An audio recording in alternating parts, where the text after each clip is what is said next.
एक गांव में रामलाल नाम का एक व्यक्ति रहता था। वह घर को रंगने का काम करता था। वह अपना काम बड़ी ही ईमानदारी और मेहनत से करता था। मेहनत करने के बाद भी बहुत कम कमा पाता था, जिससे कि उसकी केवल 2 समय की रोटी का ही जुगाड़ होता था।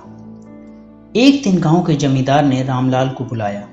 रामलाल जमींदार के पास गया। जमींदार ने कहा कि मेरे पास एक नाव है, तुमको उस पर रंग करना है और उसको रंग आज के दिन ही करना है। रामलाल ने जमींदार को बोला कि वह रंग देगा। जमींदार ने रामलाल से रंग करने का रेट पूछा तो रामलाल ने बोला कि वह रंग करने का 1500 रुपये लेगा। इसके बाद जमींदार ने रामलाल को नदी के किनारे खड़ी नाव दिखा दी। रामलाल अपने घर से रंग लाकर बड़ी सफाई के साथ उसमें रंग करने लगा। जब वह रंग कर रहा था तो उसको नाव में एक छेद नजर आया। उसने सोचा, यदि मैं इसके ऊपर केवल रंग कर दूंगा तो यह नाव डूब जाएगी। इसलिए पहले उसने उस छेद को भरा, फिर उस पर रंग किया। नाव के रंग का काम पूरा होने पर वह जमींदार को नाव दिखाने लाया। जमींदार ने नाव को देखा और पैसे अगले दिन देने की बात कही, जिसके बाद रामलाल चला गया। अगले दिन जमींदार के बीवी बच्चे उस नाव में बैठकर नदी के पार घूमने के लिए चले गए।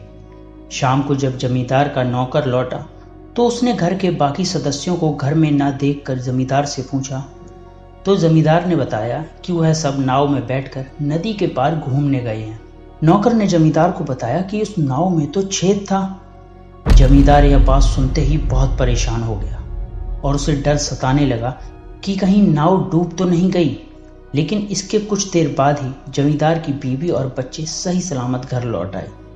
उनको पता चल चुका था कि रामलाल ने नाव में रंग करते समय उस छेद को भर दिया था। फिर इसके बाद जब रामलाल अपने पैसे लेने आया तो जमींदार ने उसको पैसे दिए। रामलाल ने गिने तो उसमें 6000 रुपये थे। रामलाल ने कहा, आपने गलती से मुझे ज़्यादा पैसे दे दिए हैं। जमींदार ने कहा कि नहीं, यह तुम्हारे काम का इनाम है जो तुमने किया है। तुमने नाव में रंग करते समय जो छेद भरा था उसकी वजह से मेरे परिवार की जान बच गई। और रामलाल पैसे लेकर चला गया। तो दोस्तों, इस कहानी से हमें यह सीख मिलती है कि ईमानदारी और मेहनत से काम करने का नतीजा हमेशा अच्छा ही होता है।